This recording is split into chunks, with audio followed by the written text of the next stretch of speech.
Assalamualaikum warahmatullahi wabarakatuh. Perkenalkan, nama saya Sinta Ayu Cahyaningrum dengan NIM 194220053. Di sini saya akan mempresentasikan cara membuat regresi berganda 3 variabel menggunakan SPSS. Langsung saja, sebelum kita ke SPSS, kita harus memahami dan mempelajari konsep dasar dari analisis regresi berganda. Yang pertama, analisis regresi berganda bertujuan untuk mengetahui ada tidaknya pengaruh dua atau lebih variabel bebas atau X terhadap variabel terikat atau Y. Yang kedua, uji T bertujuan untuk mengetahui ada atau tidaknya pengaruh parsial atau sendiri yang diberikan variabel bebas atau X terhadap variabel terikat atau Y. Yang ketiga, uji F bertujuan untuk mengetahui ada atau tidaknya pengaruh simultan atau bersama-sama yang diberikan variabel bebas atau X terhadap variabel terikat atau Y. Yang terakhir, koefisien determinasi berfungsi untuk mengetahui berapa persen pengaruh yang diberikan variabel X terhadap atau secara simultan terhadap variabel Y. Kita masuk ke hipotesis. Sebelumnya saya akan membuka data yang sudah saya buat.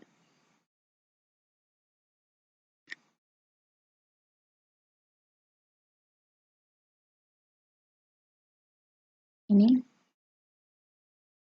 H1 terdapat pengaruh fasilitas X1 terhadap disiplin atau Y. H2 terdapat pengaruh motivasi atau X2 terhadap disiplin atau Y. H3 terdapat pengaruh fasilitas X1 dan motivasi X2 secara simultan terhadap disiplin atau Y. Langsung saja kita membuka SPSS.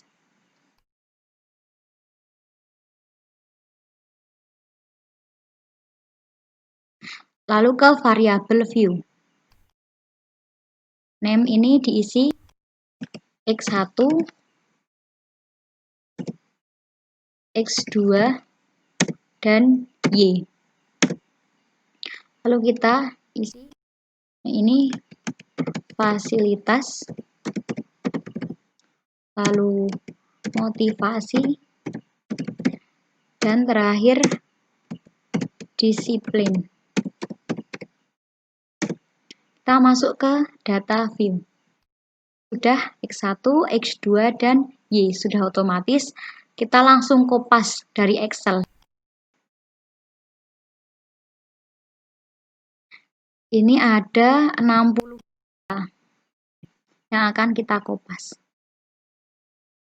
Kita kopas dari bawah ya, karena keyboard saya itu agak error.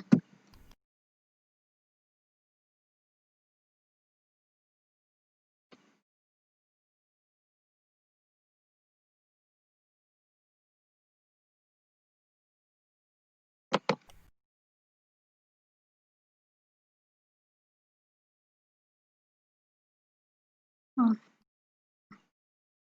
ini Ctrl V, Ctrl V,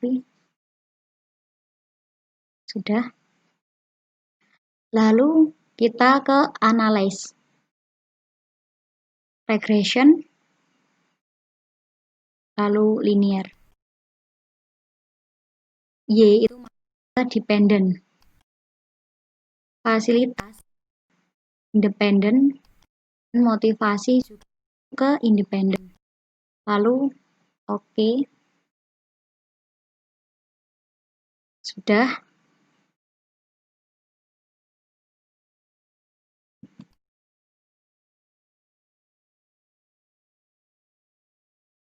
Lalu kita akan menganalisis.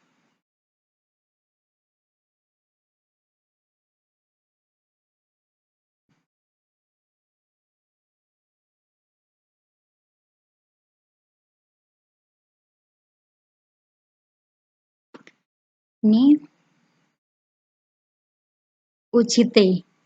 Jika nilai sig ini atau T hitung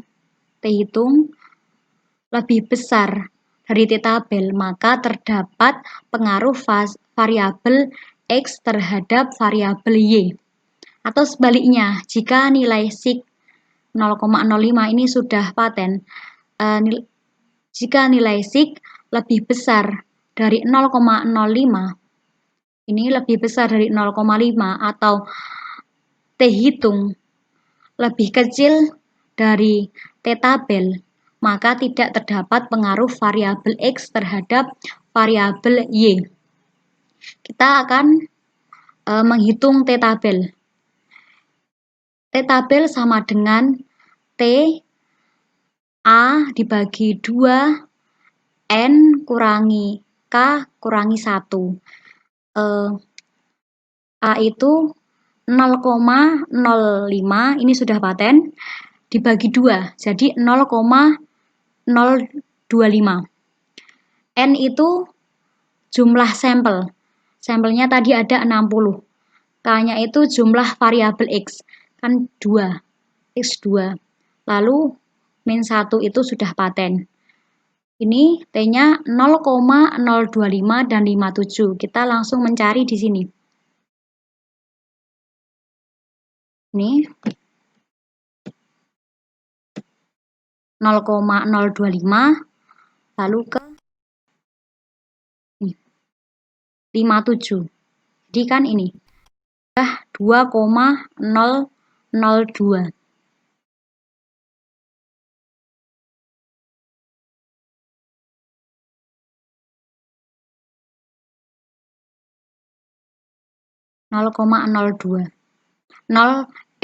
Maaf, 2,002. Ini sudah kan? Lalu kita ke uji F.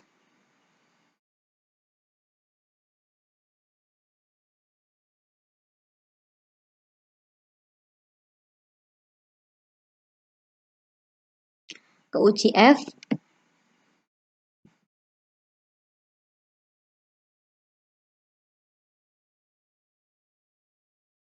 Jika nilai sig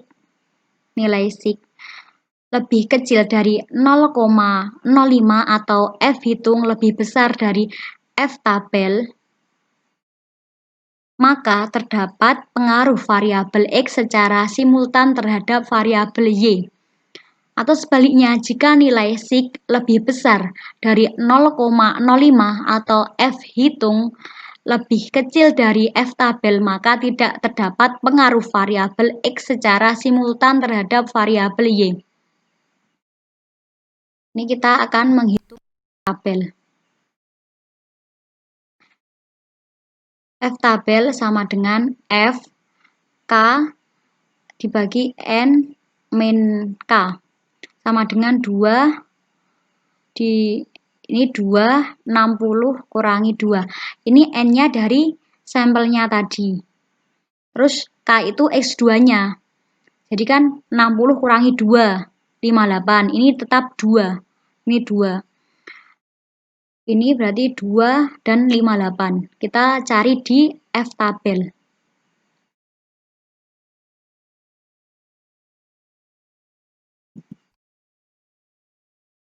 Ini 2 ke 58.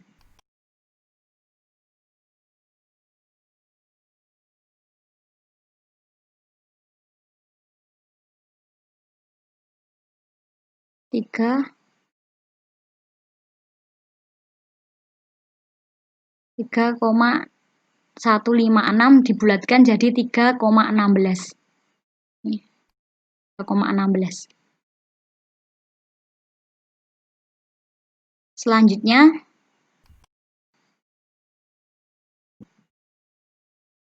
kita akan melakukan pengujian hipotesis H1 dan H2 dengan menggunakan uji T. Saya sudah memindah data-data dari SPSS ke Word sini ya. Ini pengujian hipotesis H1. Diketahui nilai sig untuk X1 terhadap Y adalah sebesar 0,599 lebih besar dari 0,05 dan nilai T hitung itu min 0,528 lebih kecil dari T tabel 2,002 sehingga dapat mengambil kesimpulan yang berarti tidak terdapat pengaruh X1 terhadap Y. Selanjutnya, pengujian hipotesis H2. Diketahui nilai sig untuk X2 terhadap Y adalah sebesar 0,000 lebih kecil dari 0,05 dan nilai T hitung 7,839 lebih besar dari T tabel 2,002 sehingga dapat mengambil kesimpulan yang berarti terdapat pengaruh X2 terhadap Y.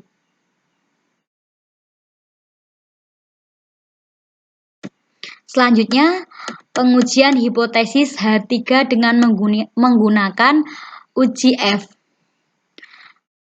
Pengujian hipotesis H3 berdasarkan output di atas diketahui nilai sig untuk pengaruh X1 dan X2 secara simultan terhadap Y adalah sebesar 0,000 lebih kecil dari 0,05 dan nilai F hitung itu adalah 83,372 lebih besar dari F tabel 3,16 sehingga dapat mengambil kesimpulan yang berarti terdapat pengaruh antara X1 dan X2 secara simultan terhadap Y. Selanjutnya, koefisien determinasi. Berdasarkan output di atas diketahui nilai R² sebesar 0,745. Hal ini mengandung arti bahwa pengaruh variabel X1 dan X2 secara simultan terhadap variabel Y adalah sebesar 74,5%. Baik, sudah selesai.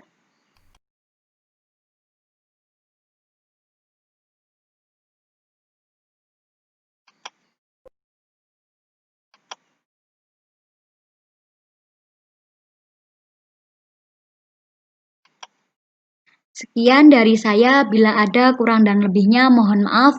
Wallahul muwafiq ila aqwamit thoriq. Wassalamualaikum warahmatullahi wabarakatuh.